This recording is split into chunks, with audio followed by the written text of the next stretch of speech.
Bonjour à tous, merci de nous choisir chez vous pour ce nouveau numéro de l'émission Le Monde en 7. Vous êtes sur New World Info.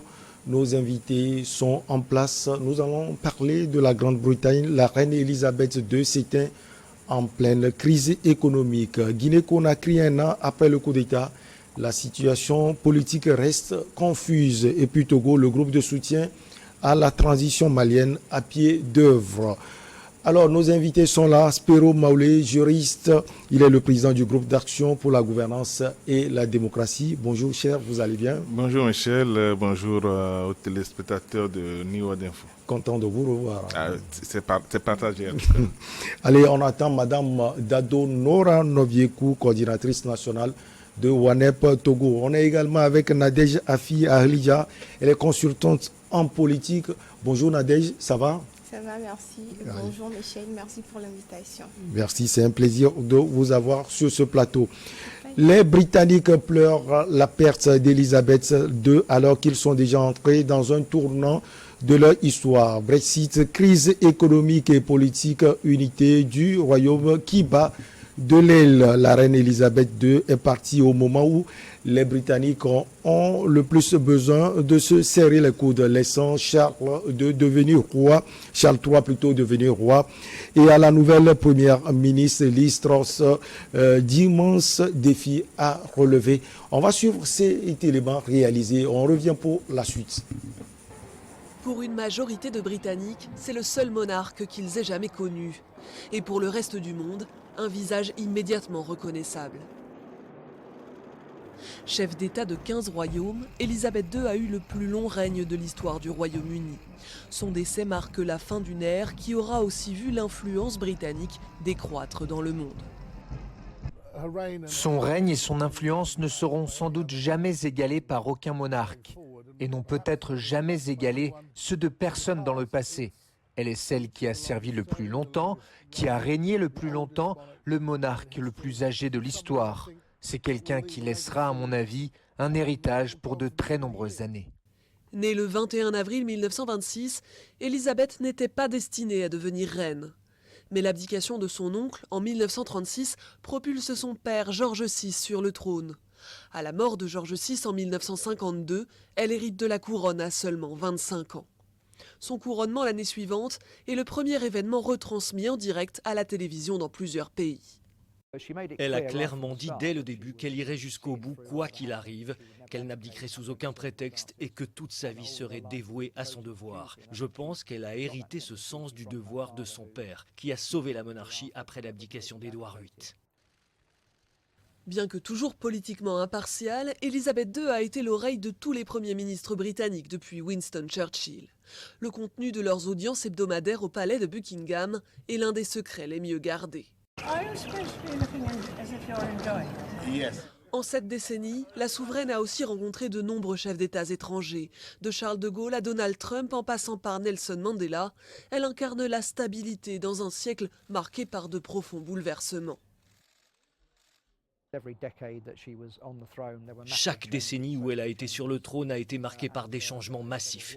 Il y a eu des changements sociaux, des guerres, des récessions, des crises financières, la crise du Covid. De toutes ces choses, elle a été la seule constante. Réputée distante avec ses 4 enfants, la lenteur de sa réaction après la mort de la princesse Diana porte un coup à sa popularité. Plus récemment, le scandale entourant son fils Andrew, qui a évité un procès pour agression sexuelle grâce à un accord à l'amiable, et les accusations de racisme dans la famille royale par le prince Harry et son épouse Meghan sont des coups durs supplémentaires. Mais elle reste fidèle à son devoir de monarque, soucieuse avant tout de préserver l'institution.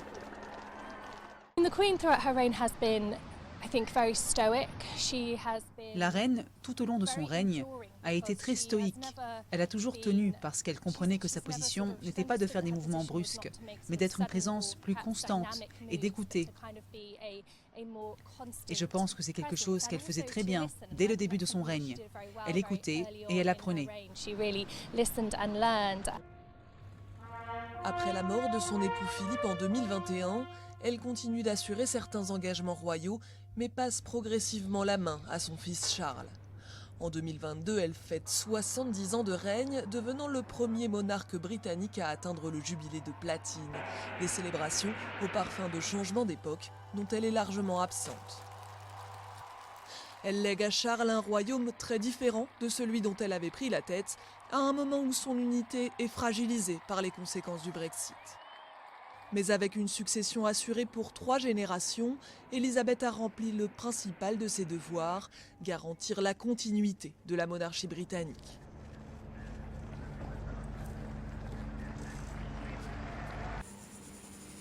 Avant de vous donner la parole, Spiro Mabouli, on va saluer Madame Dado Nora Nobiekou, coordinatrice nationale de Water Togo. Madame, bonjour, vous allez bien? Bonjour, oui, ça va. Ça fait plaisir de vous. Merci. Alors, Spiro Mabouli, vous avez suivi l'histoire de la reine Elisabeth II. C'est une vie marquée en tout cas. Oui, bon, je voudrais d'abord, même si personne ne prend intérêt à ça, quand même saluer le peuple anglais, saluer la mémoire de la reine. C'est un monument qui est un monument vivant, qui est devenu un monument aujourd'hui. Ça fait quand même quelque chose, parce que depuis que moi je suis né, c'est le seul que je connais. Donc là, au moins, on change. Et à un moment donné, on se demandait même si Charles aurait l'occasion de devenir roi, parce que maintenant, il doit avoir 73 ans. Oui, 73 ans. Alors, il n'est pas frais non plus. Et donc, à un moment donné, on disait que probablement... Et puis, même le débat s'est posé, si on n'allait pas sauter Charles et aller à quelqu'un d'autre en même temps. Hein. Bon, maintenant, c'est fait, elle est morte. Paix à son âme, elle a marqué l'histoire, et l'histoire l'a marqué probablement. Bon, donc on verra un peu ce que l'avenir va nous réserver, mais il faut reconnaître quand même que elle l'incarnait, et elle va continuer par l'incarner toujours, le respect des pratiques, des normes en Angleterre. Elle ne se mêlait pas de façon visible de la politique. Elle était là, dans son coin, écoutant les premiers ministres, donnant son avis, mais de façon très discrète. C'est vrai que son mari était encore plus discret, mais elle a fait son travail. Et aujourd'hui, la reine est morte, vive le roi. Ça va changer beaucoup de choses. Je ne sais pas, il y a l'hymne, je ne sais pas s'ils vont le garder, parce que l'hymne est un chant à la reine. Maintenant, est-ce qu'ils vont chanter plutôt au roi? Je ne sais pas trop. Mais en tout cas, il faut reconnaître quand même que c'est assez triste. Même si l'âge... C'est l'illustration que l'homme n'est pas immortel. Oui. Et donc, ça doit nous rappeler à tous qu'à un moment ou à un autre, nous devons tirer le rideau et puis partir. Alors, Nadège Elidia, comment vous voyez la vie de la reine Elisabeth II? Alors, Elisabeth, la reine des Royaumes-Unis, c'est une icône, c'est une légende, c'est un modèle mondial. Comment je trouve sa vie, en tout cas, Elisabeth, elle a vécu et elle a inspiré plus d'un. Elle a inspiré plus d'un. Et moi, personnellement, j'ai envie de toucher la jeunesse. J'ai envie de toucher la jeunesse, surtout la gente féminine, parce qu'aujourd'hui, nous parlons de l'émancipation de la femme, nous parlons de l'émancipation de la jeune fille. Donc, j'aimerais dire que la gente féminine puisse apprendre, tirer quelque chose de la vie de cette dame-là, parce qu'elle a conduit, elle a gouverné pendant 70 ans, et c'est quand même quelque chose, ce n'est pas rien. Donc il faut apprendre par exemple de sa ténacité, de son intelligence, de son courage aussi, pour que si un jour l'occasion, l'opportunité nous est donnée également, qu'on fasse comme elle, et pourquoi pas mieux qu'elle. Voilà. Alors, Madame Dado Nora Nobiekou, la reine Elisabeth II, l'histoire nous dit aussi qu'elle est devenue reine. Elle a appris en Afrique, plus précisément au Kenya. Même question à vous également. Elle vous inspire sans doute. Merci pour la question. Alors, Elisabeth II, comme mes prédécesseurs l'ont dit, c'est tout un symbole en fait. Elle a marqué son temps, elle a fait, je dirais, elle a vécu, 96 ans, c'est pas donné à tout le monde. Mais au-delà, ce que je pourrais ajouter, oui, elle inspire. Si je dois répondre à ta question, oui, elle inspire. Et quand je vois son parcours, c'est un parcours assez, en tout cas, inspirant.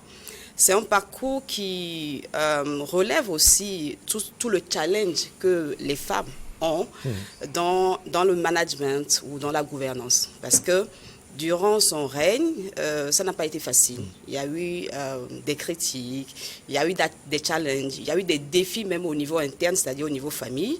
Et donc, elle a su gérer tout ça. Et je dirais que forcément, elle inspire et à nous autres de voir, hommes comme femmes, de voir ce qu'on tire comme leçon de son parcours et ce qu'on garde comme bonne pratique. Et puis, qu'on essaie dans notre quotidien de quand même laisser des traces positives et de pouvoir aussi contribuer à améliorer le quotidien de notre environnement immédiat. Alors, la reine Elisabeth II, c'était en pleine crise économique. On sait, Espero Maolé, que son pays traverse une crise économique et politique d'ailleurs. Avant de venir à cette crise, quels sont ses rapports avec l'Afrique, puisque cela nous intéresse? Je pense que, contrairement à la France, je ne dirais pas forcément que c'est l'inspiration de la reine, hein, mais au moins on a senti que le royaume avait relâché la bride à ses colonies. Notamment, on a l'image des pays voisins comme le Ghana, comme la Sierra Leone. On a l'impression que là, ils ne sont plus derrière les gens comme avant. Mais le principe est toujours demeuré. Hein. Il y a toujours en mémoire que c'est quand même des colonies britanniques. Ils ont eu l'opportunité de tirer suffisamment de richesses de l'Afrique et de les garder. Il y a quelqu'un qui même a fait circuler l'information concernant les diamants qui sertissent la couronne, que c'est tiré de l'Afrique, etc. Mais au demeurant, on a remarqué quand même qu'il y a une bonne collaboration avec les anciennes colonies. Moi, pour avoir été un peu au Ghana pendant un certain temps, je vois la facilité, entre guillemets, avec laquelle les Ghanéens vont à Londres pour pouvoir continuer les études, pour revenir, s'installer, etc. On n'a pas forcément les mêmes facilités avec la France pour nous qui sommes au Togo, peut-être les autres pays francophones, je ne sais pas trop. Donc, je pense que tout en gardant quand même le cordon ombilical à travers le Commonwealth, on a quand même vu que le Royaume-Uni a donné du lest un peu aux pays africains. Et finalement, quand vous faites un peu l'analyse, les pays anglophones en Afrique se portent relativement mieux que les pays francophones. C'est juste un constat, toute proportion gardée avec d'autres éléments économiques qu'on peut faire mettre dans la balance. Alors, la reine est décédée, c'est son fils qui est devenu le roi Charles II. On va l'écouter peut-être dans la peau du roi, lui qui rend hommage à sa mère. Je m'adresse à vous aujourd'hui avec des sentiments de profonde tristesse. Tout au long de sa vie, Sa Majesté la Reine, ma mère bien-aimée, a été une inspiration et un exemple pour moi et pour toute ma famille. Et nous lui devons la dette la plus sincère qu'une famille puisse avoir envers sa mère, pour son amour, son affection, ses conseils, sa compréhension et son exemple. La reine Elisabeth II a eu une vie bien vécue, une promesse au destin tenu. Et c'est dans sa disparition qu'elle est le plus profondément pleurée. And she is mourned most deeply in her passing. Alors, la reine n'est plus, c'est le fils Charles III qui va la remplacer. Vous pensez, Nadège Alidja, que le prince Charles III sera à la hauteur des défis de l'heure? Alors, est-ce que le prince Charles III sera à la défi? Vous savez, en gouvernement, c'est tout d'abord un plan de gouvernement, c'est une action, un plan d'action, je veux dire, c'est une feuille de route. Donc, je suis sûre, la reine même, la voyante, prévoyante qu'elle doit être avant de s'en aller, doit établir des points qu'il faut suivre. C'est vrai que elle doit pas se dire que elle doit pas s'attendre forcément à la mort, mais elle doit savoir que du jour au lendemain, elle devait partir. Voilà, justement, et que quelqu'un d'autre doit le succéder. Donc, moi, je dirais oui, il peut le faire parce que voilà, il y a des choses déjà établies et le voyant, oui. Maintenant, ce sont des dires, et il faut que voilà, il le fasse, il le prouve à travers des actions. Sinon, oui, je dirais. Alors oui, pour Nadège, le roi Charles sera à la hauteur. Vous le pensez également, Madame Dado, Nora Noviekou, le roi Charles? Ah oui, je dirais oui également parce que essentiellement pour deux raisons. D'abord, je crois que la gestion de l'Angleterre n'est pas juste de la responsabilité de la reine. Et donc, tout ce qu'il y a comme système de gouvernance mis en place est d'un grand appui. Et donc là, je parle donc de tout le corps des premiers ministres, et les deux chambres qui existent, et tout ce monde-là qui fait en fait un travail fou. Et donc, en réalité, le roi Charles III, c'est ça? Oui. Charles III. Ne va que continuer, poursuivre le travail avec l'appui de tout ce système derrière. Deuxième raison, Charles III a la grâce d'avoir, je dirais, en tout cas, assisté sa mère durant tout son règne, ce que sa mère n'avait pas eu comme chance parce qu'elle prenait les règnes très jeune. À 25 ans. Voilà. Alors que Charles, ici, quand même, a vu en fait tout le travail fait par sa mère et certainement le coaching et le transfert de compétences aurait été fait. Donc, d'ici là, on appréciera. Mais c'est clair, chacun avec son charisme. Et peut-être qu'il ne sera pas totalement à la hauteur de la reine, mais je pense qu'il pourra s'en sortir. Peut-être à la hauteur en essayant d'apporter des solutions aux différentes crises qui secouent la Grande-Bretagne, la crise politique, la crise énergétique et la crise financière. Spiro Maouli. Oui, bon, je ne vais pas dire exactement la même chose que Nora. C'est vrai qu'il était, entre guillemets, dans les jupons de sa mère, c'est vrai. Mais juste que, en réalité, le pouvoir est dans les mains du Premier ministre et de son cabinet. Et donc, il n'y a pas un rôle direct à mener sur ce plan-là.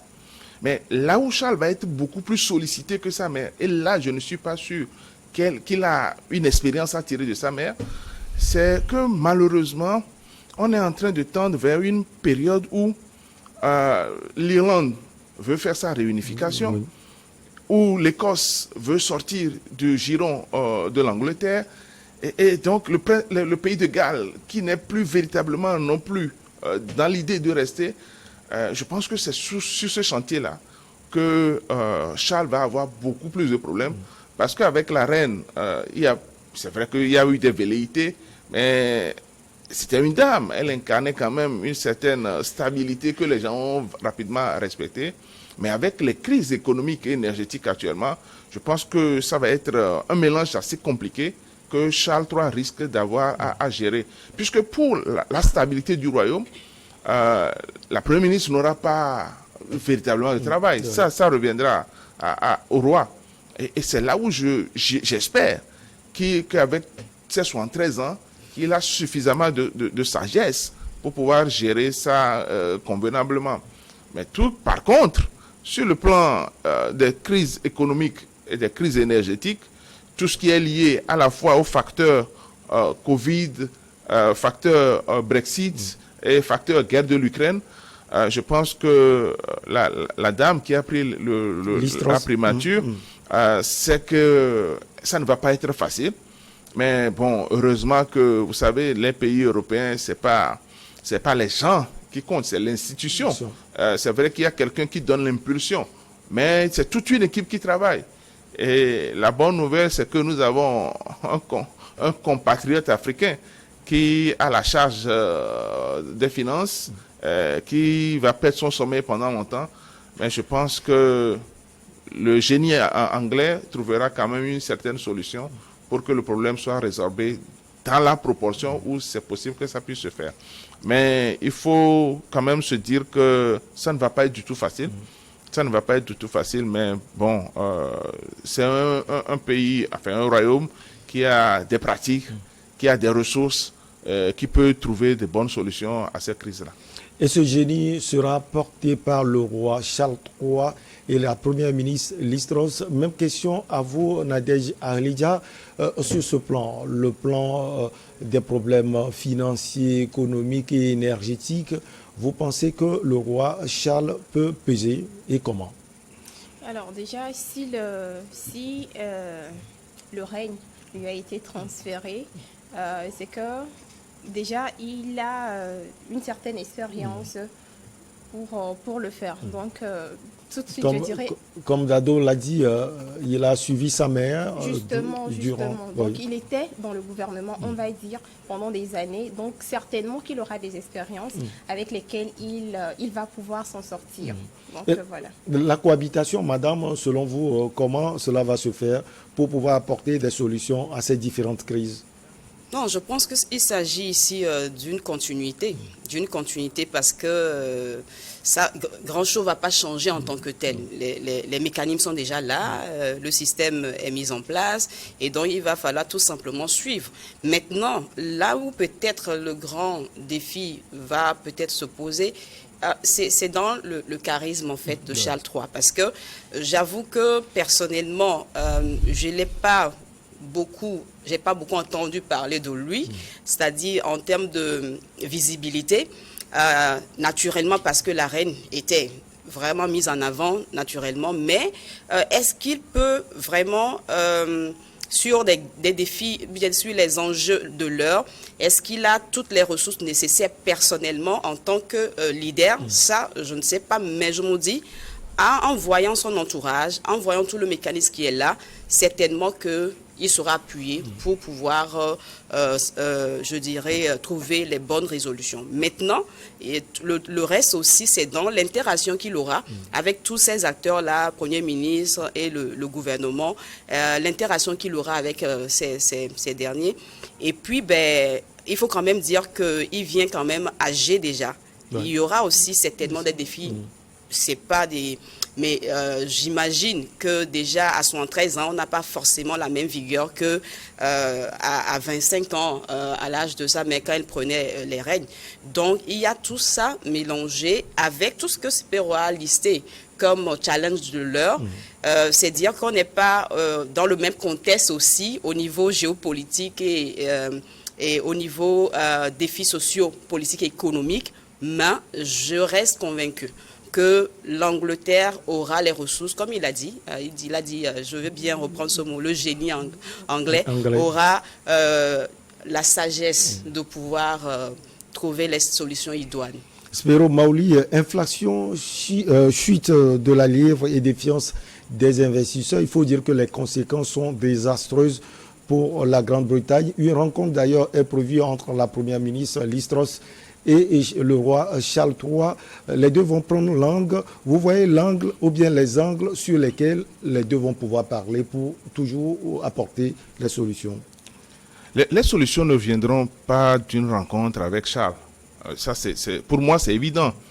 Ils sont dans un régime parlementaire où les rênes du pouvoir sont avec le Premier ministre. Donc, c'est la dame qui donne l'impulsion gouvernementale.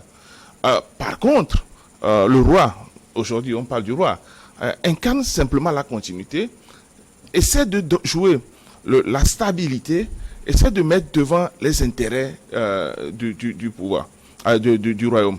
Et donc, en réalité, on va se référer à lui quand il y a peut-être des crises internes ou quand il y a des problèmes qui demandent à ce qu'on demande ses conseils. Sinon, en réalité, avant de prendre le pouvoir, et je pense que c'est même l'un des facteurs qui aurait milité pour qu'on choisisse la dame plutôt, c'est qu'on sait qu'il y a eu une crise économique. Entre-temps, au niveau budgétaire, au niveau financier, la crise va encore s'agrandir pour deux raisons. La première raison, c'est que les cérémonies pour enterrer et les cérémonies pour introniser Charles vont coûter encore beaucoup d'argent. Mais les Anglais ne vont pour rien au monde laisser ça. Et nous en Afrique, nous avons l'espérance de vie qui est très très basse. Et donc, pour moi, Charles lui-même déjà n'est pas très loin. Donc ça veut dire qu'à long terme ou à court terme, sauf si elle arrive à atteindre les 90 comme sa mère, on va encore s'attendre à débourser les mêmes sous pour ça. Donc ça, c'est le premier. Deuxième, jusqu'à présent, les promesses qui ont été faites pour sortir de l'Union européenne ne semblent pas être tenues. Mais celle qui vient d'arriver à la primature fait partie des ailes dures qui prônaient cette sortie-là. Mais est-ce qu'elle avait les secrets pour pouvoir sortir? De toutes les façons, elle est dans le parti qui est au pouvoir, qui n'a pas changé. Et donc, c'est clair qu'on va voir ce que le parti va proposer pour que les choses s'améliorent. Mais avouons que pour tous les pays occidentaux, et même les États-Unis, et pour le monde entier, la récession économique va être compliquée. Ça va être très compliqué. C'est vrai que le Royaume-Uni ne profite pas trop du gaz de la Russie, mais le marché mondial fait qu'aujourd'hui, assurément, le Royaume-Uni va sentir ce coup-là. Maintenant, tout dépend de comment ils vont faire. Est-ce qu'ils vont se replier plutôt sur eux-mêmes pour s'améliorer? Je ne sais pas trop. Mais ils ont toujours gardé l'ancien ministre de la Défense. Et donc, je suppose que ça risque d'être le même engagement aux côtés de l'Ukraine contre la Russie. Et donc, ils sont toujours dans le bloc. Et on va attendre de voir ce que la dame pourrait faire de personnel qui va peut-être changer les donnes. Sinon, a priori, la récession va encore continuer un peu. Le temps que les Anglais s'habituent à s'autogérer. Parce qu'avec le retrait, il y a beaucoup d'Européens qui sont repartis. Et aujourd'hui, peut-être que si on offre de nouvelles opportunités pour que les gens là arrivent, ça peut aider. Rappelez-vous des problèmes quand ils ont manqué de conducteurs de camions, parce que la plupart venant de l'Europe. Donc voilà un peu les défis. Mais pour moi, ce n'est pas Charles III qui doit régler ces défis-là. C'est Alisa qui va régler ça. Alors, Nadège, avec vous, un petit retour en arrière. Tout à l'heure, vous aviez dit que c'est sans doute une référence, la reine Elisabeth II, pour les jeunes filles africaines. Est-ce que vous avez eu à faire cette remarque? En Afrique, la conquête du pouvoir est très difficile, d'abord pour les hommes et ensuite pour les dames. Alors que quand on voit la reine Elisabeth II, c'est comme si elle a eu le pouvoir comme ça, comme du beurre. Oui, bon, on va plutôt se référer à l'actualité. Maintenant, vous savez, dans nos États africains, l'effort se fait. Je salue certaines dames. Justement, certaines dames que vous connaissez aussi. Oui. Donc voilà, ça se fait et je crois qu'avec le temps, ça va venir. Ça vient déjà naturellement. Donc avec le temps et le travail, voilà, on fera cette remarque, bien évidemment. Alors l'inflation, Madame Dado Noran Noviekou a dépassé 10% depuis juin en Grande-Bretagne. Et puis les factures, on en parle, les factures énergétiques essaient de grimper. Spero l'a dit tout à l'heure, la solution, elle sera portée par le gouvernement et surtout la première ministre Liz Truss. Oui, je crois que je suis d'avis de cette logique-là, parce que comme on le voit, et si on analyse bien le système le système politique de la Grande-Bretagne, ce n'est pas la reine en soi seule qui gère. Donc, il y a une co-gestion, moi je vais le dire comme ça, une co-gestion avec une grande responsabilité assumée par le Premier ministre. Et donc, Liz Truss, aujourd'hui, certainement aura plus de difficultés que les autres, ses prédécesseurs Premier ministres, parce que le contexte aujourd'hui a quand même a évolué un peu négativement et donc les challenges sont plus nombreux que ce qui était il y a les années précédentes. Donc forcément, il y a un travail qui doit se faire, mais la grande responsabilité ou bien la grande charge, on va plutôt dire comme ça, la grande charge reviendra plus à Liz et puis à son gouvernement. Maintenant, le roi Charles, à son niveau, de temps en temps sera consulté, donnera des orientations, parce que certainement lui aussi a son équipe, et donc jouera un peu ce rôle de superviseur là, mais le grand travail reste au gouvernement et puis aux deux chambres, comme je l'ai dit plus haut. Alors, la reine Elisabeth II, on l'a vu dans l'élément tout à l'heure, Spiro Maolé a dirigé, on parle de plus de 15 pays dans le monde. Quand on voit son aura, est-ce que le roi Charles II, bon, on en a déjà parlé, peut avoir l'aura là dans la gestion aussi de ces pays? Parce que pour le moment, les analyses se sont focalisées sur la Grande-Bretagne seule. Ben, bon, je ne sais pas pourquoi tu veux qu'il soit 2, il est 3. C'est Charles III. Ouais, Charles III, ouais. Et non, de ce côté-là, il n'y a pas de problème. Vous savez que dans la pratique anglaise, le pouvoir se prend par succession. Et donc, tout le monde sait, et tout le monde savait que la reine était mal en point depuis longtemps. Et elle-même, elle a pris soin de préparer sa succession. Donc, Charles va bénéficier des mêmes prérogatives que la reine. Déjà, comme Elisabeth aussi a eu à le faire, quand elle avait 24, 25, quand elle a commencé par faire des visites officielles, Charles a commencé par faire depuis. Et donc, Charles est là, et tout le monde savait qu'il allait prendre. Et je pense que la pratique anglaise fera qu'il n'y aurait pas de problème de ce côté-là. Et donc, tout ce qui était privilège, respect qu'on donnait à la reine passe naturellement à Charles. Et de ce côté-là, il n'y a aucune inquiétude à avoir.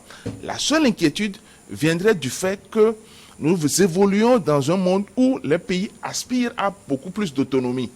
Et ça n'a rien à voir avec l'aura du roi ou de la reine. Mais c'est clair que l'Irlande a commencé depuis longtemps à parler d'une réunification. Et donc, on va tâter le pouls à Charles, sûrement, pour voir s'il va résister ou il va céder la main. Donc, il y a cet élément-là. L'Écosse, qui se sent un pays, avec un bon whisky, ça il faut le préciser, va chercher également forcément à remettre encore sur le tapis le problème de la sécession. Et ça a déjà commencé avec Boris Johnson, mais bon, ils ont pu trouver un terrain d'entente. Je pense que c'est sur ces angles-là qu'il faut voir les difficultés éventuelles de Charles. Sinon, en ce qui concerne la royauté, rien ne va changer. Il va être toujours le roi du Commonwealth. Donc, c'est lui qui préside cela. Et j'imagine que bientôt, puisque la succession est déjà établie, donc son enfant qui doit devenir sûrement le roi, on va commencer par l'initier. Et il ne sera pas le seul initié. On initie souvent 2, parce qu'on sait qu'on n'a pas besoin d'un âge pour mourir. On peut mourir à tout moment, même les jeunes. Donc, on va encore initier un autre. De toutes les façons, ils sont éduqués pour prendre la royauté. Donc, c'est pour ça que je dis que sur ce point-là, je ne semble pas avoir de problème. Charles va être un roi effacé sur le plan politique, économique et tout ça là, mais il va demeurer le roi du Commonwealth. Avant de vous retrouver, Nadège, cette question à vous, Madame Dado Noranoviekou, c'est la pratique anglaise qui fait courir des pays africains, le Togo par exemple, le Gabon, le Rwanda, a intégré le Commonwealth. La pratique comment? Bon, la pratique anglaise, on voit plus que l'Angleterre n'est pas plus, ne s'ingère pas dans la politique de ces pays au niveau africain. Disons qu'aujourd'hui, chaque pays essaie, en termes de partenariat, de trouver ce qui lui serait plus favorable. Et donc, aujourd'hui, quand même, il n'y a pas à démontrer. L'Angleterre a révélé aux yeux du monde quand même qu'il a un système, en tout cas, qui donne des avantages, on va le dire ainsi. Et les États ou bien les pays qui veulent intégrer ou intègrent le Commonwealth, certainement voient les avantages qu'ils peuvent tirer de cette collaboration-là. Et donc, forcément, ils ont bien fait leur calcul, analyse, et puis ils se disent, pour le moment, ça semble mieux que d'autres partenariats. Donc, je me dis, c'est l'avantage qui est attiré, qui fait que les uns et les autres veulent vraiment s'allier. Et oui, aujourd'hui, il y en a plein de pays qui s'allient. On a vu quand même en 2022, cette année, il y a eu quand même pas mal de pays qui ont intégré le Commonwealth. Donc, c'est sûr, c'est en termes d'avantages que moi, je trouve que ces pays-là, adhèrent au Commonwealth. Donc, vous pensez également que c'est l'avantage à tirer, Nadège Arlidia, qui pousse certains pays africains à se porter vers le Commonwealth? On a vu le Togo tout récemment. Oui, naturellement, oui, parce que il s'agit d'intérêt là. Donc ça ne sert à rien d'être d'un côté si vous n'avez rien à y gagner. Donc je pense que c'est l'intérêt, c'est l'avantage, elle a tout dit. Donc, alors, quel avantage on peut tirer concrètement, Madame Dado Nora Noviekou? Alors, je pense que les avantages sont multiples. Déjà, le fait, certainement l'avantage économique. Il y aura des retombées. Il y aura certainement aussi, au niveau politique aussi, des avantages en termes de soutien. Parce qu'aujourd'hui, quand même, nous parlons de géopolitique et il faut des alliances. Et ces alliances demandent quand même à bien réfléchir avec qui tu t'allies, pour quel intérêt et pour quel but. Et donc, aujourd'hui, le Togo, en adhérant, ne l'a pas fait au hasard, c'est sûr, a bien analysé les contours. Et donc, je me dis que maintenant, peut-être la question à se poser, c'est justement prendre le temps d'apprécier ces retombées-là. Parce qu'une chose est d'avoir en prévision qu'on aura ci et ça, mais maintenant dans la réalité, qu'est-ce que ça va donner? Donc on ne vient que d'intégrer le Commonwealth, on verra dans la durée ce que ça va donner comme retombée, et là on pourra en juger. Mais pour l'instant, on ne peut juste que espérer. Mais, je ne sais pas si tu vois. Maintenant, on verra avec 2 ans, 3 ans, 5 ans, ce que ça va donner concrètement. Alors, le roi Charles III va sans doute épouser la politique de la nouvelle première ministre, Liz Truss. Spero Maolé l'a dit tout à l'heure. Tout revient donc à la nouvelle première ministre face à la crise, face à l'inflation, face aux différentes crises, j'allais dire. Spero Maolé, selon vous, quelle politique cette dame va porter? La rupture avec ce que faisait son mentor, je vais parler de Boris Johnson? Il ne doit pas avoir de rupture nette dans un premier temps. Parce qu'elle a travaillé avec Boris et on sait tous aussi qu'elle est du même bord politique. Et donc la rupture ne peut pas être nette. Là-bas quand même, il y a comment on appelle ça, le respect de la ligne politique qui fait que la rupture ne sera pas nette. Mais à court terme, elle sera obligée de chercher des nouveautés. Parce que pour faire face à la récession économique, elle va chercher autrement. Et je pense que le fait d'avoir intégré, ça c'est une opinion personnelle, le fait d'avoir intégré 2 Africains, entre guillemets, dans son gouvernement, me fait penser qu'on va consolider les relations avec les pays africains. Parce que l'Afrique a suffisamment de matière, aussi bien humaine que matérielle, pour qu'on puisse faire d'autres ouvertures. Et là, c'est clair qu'avec le Commonwealth, les relations commerciales sont un peu plus faciles entre pays qui sont dedans qu'avec les pays qui ne sont pas dedans. Donc c'est un problème de bloc. Et aujourd'hui, vous savez que la Chine est un grand bloc, la Russie veut faire un grand bloc, le Royaume-Uni n'étant plus dans l'Union européenne, le Royaume-Uni doit chercher également à constituer un bloc. C'est vrai que c'était toujours avec les États-Unis, mais là, il faut une identité particulière du Royaume-Uni. Et je pense qu'on va se tourner vers l'Afrique. Bon, maintenant, toute la question de savoir ce que les Africains eux-mêmes vont faire pour tirer eux aussi leur intérêt de la chose. Mais en sachant quand même que l'Angleterre en général, depuis que la colonisation a pris fin, ne s'ingère pas trop politiquement dans la vie de ces colonies. Après tout ça là, on verra quand même que Liz même était décrite comme une femme de caractère, une femme... on la compare à Margaret Thatcher. Oui, à Margaret Thatcher, on va imaginer qu'elle va essayer de limiter en prenant son gant de fer et pour pouvoir avec une poigne très sûre et dure, essayer de gérer un peu plus de façon austère pour que les choses avancent. Mais dans tous les cas, elle aura tout tout son parti politique derrière elle pour pouvoir avancer. Nadège Alidja, on revient à la reine Elisabeth II. On se souvient de son périple en Afrique, plus précisément au Ghana. Elle avait un simple calcul, ramener le Ghana vers le Commonwealth, surtout le Ghana de Kwame Nkrumah qui s'attachait au bloc soviétique. Et puis un fait qui a marqué l'histoire, elle a eu à faire quelques pas de danse avec l'ancien président ghanéen. Pour des gens, c'est un acte à ne pas oublier. Ah oui, c'est un acte à ne pas oublier. Ces genres d'actes ne s'oublient pas aussi facilement. Il faut noter que la reine, en fait, elle a en elle, comment dire, elle est universelle, en fait. Elle est cosmopolite. Donc, elle, grâce à son charisme, elle aime se faire démarquer. Elle le fait même naturellement, sans le savoir. Donc, oui, c'est un acte à ne pas oublier. C'est un acte, voilà, à ne pas oublier. Une ligne de démarcation a sans doute souligné, c'est très important pour l'Afrique. On attend les rapports, surtout les rapports entre le roi Charles III et l'Afrique.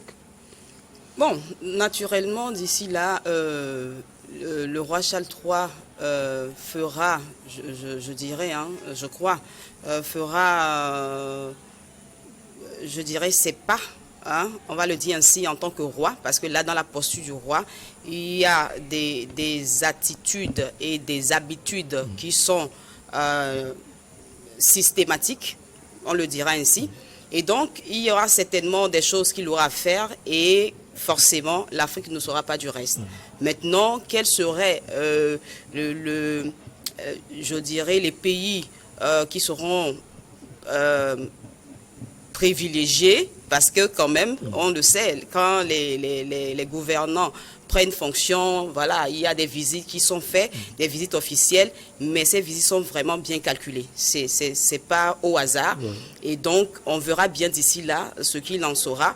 Mais dans tous les cas, je me dis, aujourd'hui, chaque entité est obligée de coopérer d'une manière ou d'une autre afin de pouvoir tenir dans la durée, parce que seul, ce n'est pas évident.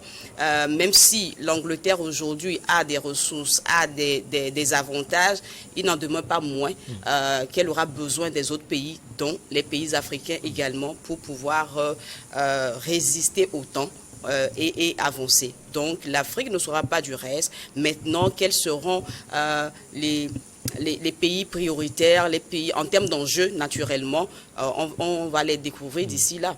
Donc, je me dis, ça serait tout simplement une procédure normale. Et il n'y aura rien d'extraordinaire en réalité, puisque nous parlons de continuité, nous parlons d'une succession qui est naturelle et que Charles était là, il a vu, il sait aussi déjà les dossiers qui existaient.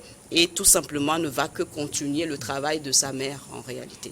Spero Maulé, en 30 secondes, quels sont selon vous ces pays en Afrique qui seront privilégiés? Bien évidemment, il y aura l'Afrique du Sud, il y aura le Nigeria, donc les gros pays. Le Rwanda va bénéficier également d'un regard. Il y a le Ghana aussi. Donc c'est les pays qui sont dans le Commonwealth, évidemment, mais qui ont déjà une certaine stabilité, une envergure économique assez importante pour inspirer les échanges commerciaux avec l'Angleterre. On va pas, il ne va pas venir dans un pays par simple courtoisie. Il faut qu'il y ait quand même un intérêt financier à tirer. Et donc je pense qu'aujourd'hui, c'est les pays qui présentent beaucoup plus d'avantages. C'est les pays qui sont dans le bloc du Commonwealth, notamment l'Afrique du Sud, le Nigeria, le Ghana et le Rwanda, qu'il faut ajouter, plus maintenant les pays du Maghreb, qui peuvent avoir un intérêt, présenter un intérêt pour le Royaume-Uni. Allez, vous l'aviez bien compris, cette première partie était réservée à la Grande-Bretagne, la reine Elisabeth II qui s'était en pleine crise économique.